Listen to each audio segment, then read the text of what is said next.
am I witnessing right now? The whole building is burned through! Hell out of here! You can see just what is happening to the right of me, the smoke from all those vehicles! We love our Nepal! We are the f***ing country! We are the f***ing country! नमस्कार, मेरे साथ इस वक्त Harry Jackson है। आप लोगों ने इनको बहुत बार सोशल मीडिया पे सब कुछ देखा होगा। इनकी वीडियो आजकल बहुत ज़्यादा वायरल हो चुकी है और कारण ये कि इस वक्त ये नेपाल में है। नेपाल ट्रेंड तो इसलिए कर रहा है क्योंकि वहाँ पे जेनजी प्रोटेस्ट हुआ, लेकिन उसमें एक आदमी हैरी जैक्सन इतना ज़्यादा सोशल मीडिया पे वायरल हो गए, खासकर इनकी जो व्लॉगिंग थी उसके लिए। और अंत में इन्हें कहा गया कि ये रिपोर्टर्स से ज़्यादा, जो ग्राउंड रिपोर्टर्स हैं, जर्नलिस्ट हैं, उनसे ज़्यादा बेहतर ये रिपोर्टिंग कर रहे हैं और एकदम एक्चुअल करंट सिचुएशन दिखा रहे हैं। तो चलिए उनसे बात करते हैं। Harry, how are you? Yeah, I'm great, man. How are you doing? I am also good. Condition is right now good और Yeah, right now everything's kind of calmed down. I mean, there's still a little bit of like police in the roads and a little bit of army and stuff, but everything's back to normal. The streets of Kathmandu are kind of bustling again. It was a bit of a ghost town beforehand, but now it's, I'm driving and I'm like, I wish there wasn't this much traffic, but it's great to see everything back and working again, That's really nice to see. Why did you went there in Nepal? I went there because I couldn't get through the Pakistan border. So, like, my original plan was to go from Kolkata to Pakistan and then through Afghan up through Central Asia and back to the UK on my bike. But I found myself in two important events in history. One was in India when India-Pakistan almost went to war. I'm sure you Operation remember. Yeah. Operation Sindoor. Yeah, Operation Sindoor, yeah. I was on the border there and the air raid sirens going off, the Golden Temple lights turned off. And first time in 50 years, it was all quite mental, really. And then I couldn't get through the border. Basically, the Ministry of Home Affairs in India had said, okay, you can go as long as you get your embassy to send you an email or a letter. The embassy decided they didn't want to do that. So I had one chance left, which was fly the bike from Kathmandu to Dubai. And on the day I arrived, 20 people are shot. And I find myself in this situation. So that's why I'm here. You talked about Operation Sindoor, so I will sideline Nepal Gen Z protest. I want to talk to you about Operation Sindoor. When India and Pakistan were in war, conflict, where were you? I was in Amritsar. Well, actually, no. So first off, when the 26 people were horrifically executed, I was in Pahalgam terror attack. Yeah. I was in Pokhara.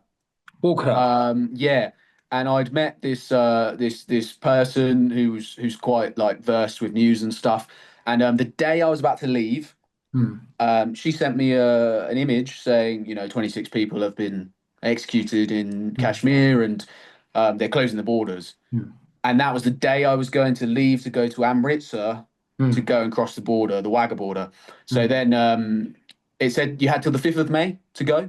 So I rushed my way to Amritsar. I just drove and drove and drove because I thought on the off chance maybe they'll let a tourist through. Just you never know, right? So why not chance it? So I went there and they didn't let us through. They told us we need Ministry of Home Affairs. And it started this whole escapade of going around in circles with different government offices and trying my best to try and get through, but no dice, so fair enough. But yeah, I was in Amritsar when it all kicked off. Then you didn't went to Pakistan, you returned India, and then you went Nepal. No, so I came from Thailand. So the plan was to cross into Pakistan, but I could not get there at all.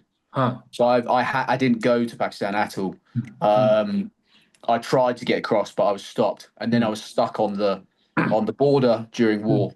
And not war, but it was like their tensions were high. Tensions. The drones going across. There was like I think some strikes committed by Pakistan and some strikes committed by India, and it was all a bit like People were kind of scared. And one thing that happened to me was when I left Amritsar, my bike in Delhi got the bomb squad called on it in Rajinder Nagar, because it's like a foreign plate and it's a small bike.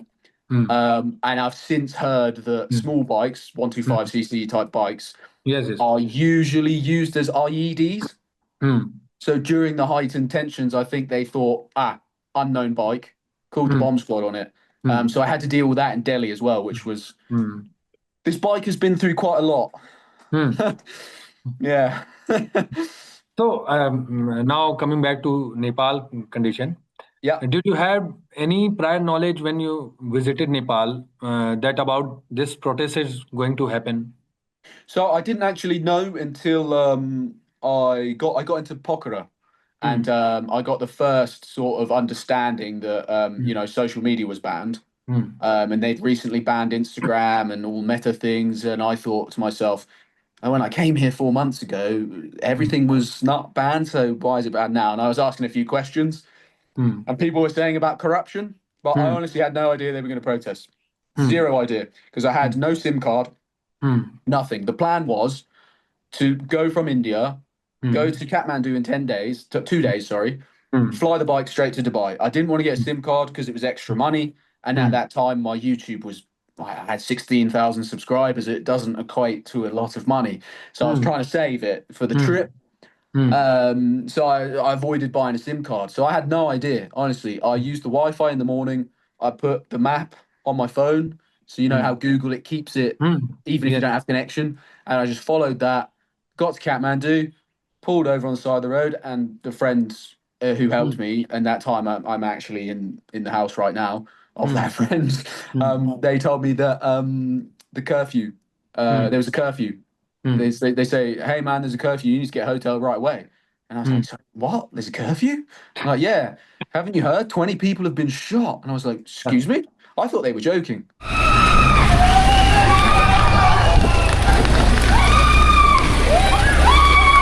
At first, I didn't quite believe it. You know, you can see the video where I arrived. There's a video on YouTube. And I'm just shocked. I'm like, what? And then obviously I have to drive through all of that, and I think, oh wow, you know, this is serious. Yeah. So, then afterwards, what happened there? You visited Nepal. Some people told you that here is curfew. Did anyone told you that why this protest is happening? I got a little bit of understanding of it, like on the way to the hotel, but I didn't really understand it until the next day. So the next day was when obviously I joined the protest. I just wanted to go see. I mean, I didn't join in or anything. I tried, you know, as a foreigner, you can't do that. It's just not my battle as well, you know.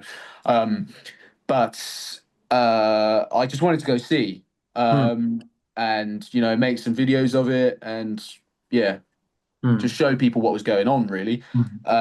And then I got there, and it was kind of small to begin with, and I was asking people questions, and that's where I was getting the understanding of what was going on. They were telling me that I'm not entirely correct on this, so please don't quote me on it, but it's to do with some politicians' kids were posting stuff on social media, flaunting their wealth, and then they banned all this social media stuff to try and control the posts, and like people were annoyed about corruption. And then obviously those 20 people were shot, and I think that that realistically what happened the next day was probably almost the direct result of the 20 people being shot, because people were very upset. And I saw the images online, and they were horrific. And I can understand if you were there at that time, you know, I didn't know it was going to get as bad as it was, but I knew something was going to happen, and I wanted to go see it. I didn't realize how crazy it was going to get, because it got pretty, you know, and as I carried on during the day, it started getting more and more and more. And I was like, wow, okay, I can't go home now. It's now my duty to stay here and film this, because no one else is really. There were reporters and stuff, but the reporters, they weren't in the crowd. You know, they're behind all the military and behind all the riot police and stuff. Obviously to stay safe. I get it. I understand it's a dangerous situation. But there was no one kind of in the ranks of those people. And then in that moment, I just knew what I had to do. I just had to stay there and film it. I had to stay there and just capture the footage, because what I was seeing was just, I couldn't even process it at the time. You just go in this adrenaline mode. The adrenaline kicks in, and you just act. You just go. You just, Weren't you scared about after seeing the all protest and military curfew? Yeah, I mean, I was scared about going at first, and then kind of like the first tear gas goes off, and I'm a bit like, oh, okay, this is a bit dangerous. The second one goes off, and after that, the fear kind of just subsides. It becomes normal. It's kind of difficult to explain. The way I would explain it to people is if people have ever done a fighting sport, if they've ever done boxing or Muay Thai or something like that. First few hits, you don't want to be there. It's kind of scary. You kind of want to get out of the ring. But then after the first few hits, you're just in. You're just there. And you don't really think. It doesn't hurt. Nothing really kind of registers. You're just in that like very locked in zone of, okay, this is what I need to do for the next however many minutes you're in that ring with that person, or however many minutes you're at that protest. But yeah, as soon as it got to the burning of Parliament, I was like, right, okay, after this, I need to go. Because what do you do? I called my friend afterwards. He put it in a very funny way. He said, "What do you do after you've burnt Parliament? You don't exactly go home and sit down and have a cup of tea, do you?" I was just going to ask. I was going to ask that. What was your first reaction when you visited Parliament building, watching all fire burned? Man, you know what? I don't really know how to describe it. It's quite I don't know. It's like you're in a war movie, or like a doomsday movie or something. Everything's on fire, and you're looking at everything, and you're like, "Hold on a minute, is this real?" And then you kind of come back into it, and you're like, "Oh yeah, this definitely is real." I cannot believe my eyes right now. The whole of Parliament is on fire. People are dancing. None of it is left. Look at it. The whole building is burned through. People holding Nepali flags on top of the fire engines. And I don't know, it's just such a strange mix of very strong emotions going on inside of you, but you're not really processing them because it's just so intense that you don't have time to. You don't have time to feel it, or you don't have time to like feel scared or anything. It's just like, that's on fire, that's on fire. People are kicking stuff there. There's like a guy riding his Royal Enfield Bullet round Parliament. It's just all these mad scenes you think you'd only see in a video game or a movie, and then you're there and you're like, wow, okay, this is happening. Did you think that burning government properties were right? I don't think it was right. No, I don't think getting violent is ever the answer. I think it should have been peaceful, and I think the Gen Z's people's protests got a bit out of hand because they wanted it to be peaceful. And from what I've heard a lot from them, talking to them afterwards about stuff, they are all upset that it got to the point of burning property, smashing property, and things like that. And no, I don't think it's right. I would never join in with that. I didn't, for the record. I would never do that. And yeah. Did you think that some outsiders were involved in this protest because Gen Zs were protesting silently? And suddenly, this protest take a horrific situation and everything is out of control. Yeah. Honestly, I'm not the right person to ask about it. I wouldn't be able to tell you. I don't know. I was simply there. I was a man with a camera who was filming what he saw. Anything I would tell you will be, it's kind of like he said, she said, I have no idea what happened.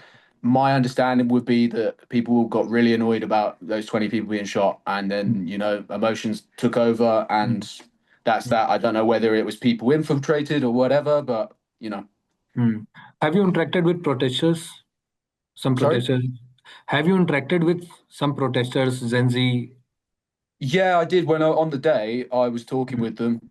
You can see it all in the video. I'm talking with them and I'm asking them, what's going on? What are you doing? What's that? I don't know whether they're Gen Z or not, to be honest with you, but it's a Gen Z protest. I don't really know how you define. I know it's up to 28, but some people will say they're Gen Z. Some people might not say they're Gen Z. Some people will say some people infiltrated. Some people say, it didn't. It's a minefield, man, and I'm not the person to ask for that. One more question. We saw your video, and in one video, smoke gas. Smoke gas was coming, and you were running with your helmet. What was the situation that time? Look at them pushing that over there. More gunshots in the air. Oh shit, he's just put off some tear gas over this way. Bollocks. Sorry, dude. There's some more cans being thrown this way. Wow, what was the situation of the smoke gas, tear gas coming with firing going on, and you are running with the protesters? What did I think about the situation? No, what was the situation that time? Well, they were kind of pushing forward. They were pushing the police back quite a bit. It started at this point, and they'd been pushed back further than that. Some people had set on fire stuff in the road. And I think because the riot police were getting pushed back, they decided to let off tear gas because it was getting quite violent, right? It's getting quite aggressive. And, it's to disperse the crowd and to control it. That's what I saw. And yeah, it was an interesting experience. It was a weird experience. First time I've ever been tear gassed. Hopefully the last time I'll ever be tear gassed. And yeah, I don't know. It's a strange thing to describe. It just happens, and then you just run. That's it. Like you just know you need to get away because it burns, man. Like it really burns. It reacts very quickly. And it smells like wasabi or mustard. I wonder if it's a derivative of that. But yeah, it gets your eyes, it gets back of your throat, your head, your face, everything. Did you saw the memes were made on your video? And it was saying that Harry is working better than journalists. Yeah, I did see those memes. Yeah. What is your reaction on them? I think it's funny, but like it was never my intention. Like I was never there to be a journalist. I literally I showed up. I thought I'll go along, I'll film it, I'll get some bits from people, and it might be interesting. Let's see what's going on. But yeah, I laughed at those memes. I thought they were funny. How did you ensure your safety at that time in protest? Well, it's a bit difficult to be able to ensure your safety in a situation like that, but just being a little bit more cautious. I didn't want to be at the front anyway because that's where the main line of fire is, and also I suppose it's kind of not my place as someone who's come to this country on holiday or something to be in that front. So I just tried to stay away from that area that much when things were kicking off. So when they stormed Parliament and they broke all that stuff off, I wasn't there at that point. I was back because I was like, okay, I should not be there. I only went in afterwards. To witness kind of the aftermath of it all. So I guess that's how I maintained my safety. It wasn't, Do you think that youth anger over social media ban was justified?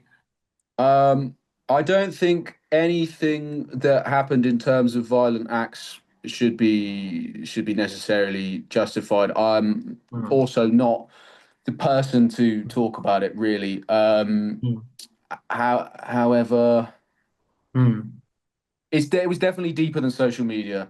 And if there's one thing that people wanted me to say on that day and to get across and to try and maintain on that day was that it wasn't about social media. The whole world thinks it's about social media, but it's about something much deeper than that. And you could definitely pick that up from people. And they were annoyed that people were saying that it was about social media and making fun of them because it clearly, you know, who in their right mind would protest to that level of degree over just apps being banned. Is there any moment you are not going to forget? The burning of Parliament. That's a pretty unforgettable moment. I don't think it gets any bigger than that, to be honest with you. First time tear gas, I suppose that was pretty interesting as well. Do you think that you will ever visit Nepal again? Yeah, I'll visit Nepal again. I like Nepal. I visited 4 months before. There was a joke going around like it's my first and last visit in Nepal. It's not my first and last visit in Nepal. People are very friendly. People are very nice here, and even amongst the chaos, there was a lot of humanity. And I really tried to capture that because people were asking what my favorite football team was. They're like, "Where are you from? Do you need some water?" And then I'm like, "I want to go here," and they're saying, "No, it's not safe." And then I'm like, "Yeah, but I want to look," and they're like, "All right, come with me then." So, you know, there was a lot of humanity within the protests, and it wasn't just for me as well. It was everybody was kind of helping each other out, even though there was chaos going on. And I thought that was kind of a beautiful thing to see. What you have learned from this protest? You have talked from many Gen Z, 20 people of Nepal. And what is your experience on this protest? Do you think this is right, wrong? Nepal need development, anything? I mean, politically, man, I really, it's not my place to say. I'm not a person who was involved in that protest. I'm not a person who was ever involved in the politics. I literally showed up and I filmed what I saw. And I think that's why people enjoyed the video, because it had no political lens, it had no political bias. I really was a man who just wanted to see what the protest would unfold, how it would unfold. And yeah, I can't speak about the politics for a country that I'm not from. Last question. You are wearing Rudraksh right now. Yeah, I am. Yeah, I was gifted it. Yeah. Who gave you this? Well, I've received many gifts since I've been in Nepal after the protests. Yes. He's called Ailish. He's a sound healer. He took me to some sound healing after the protests so I could calm down a bit. But on that day, my video had been taken down for copyright, which was false claim. And I couldn't quite find peace during the sound healing because all I could think about was my video. But yeah, he gifted me this. I am also wearing this. Oh, nice, man. Amazing. Snap. Now, how are you feeling in Nepal? Yeah, how safe. many days you are going to be there? Yeah, I feel safe. I feel good. I'm not sure. I need to get my my visa renewed, so I need to see if they'll be able to do that for me or not, or whether I need to move. Plan was to fly the bike to Dubai. I've already sorted out all of that stuff. But some interesting things have come up in terms of like content opportunities, so I might stay a little bit longer. Okay. Thank you so much, Harry. And do visit India again. Yeah. Give me a text. I will visit you. That'd be wicked, man. Thanks, man. I appreciate it. Thank you so much. All right. See you. Namaste. Namaste. Namaste. Thank you.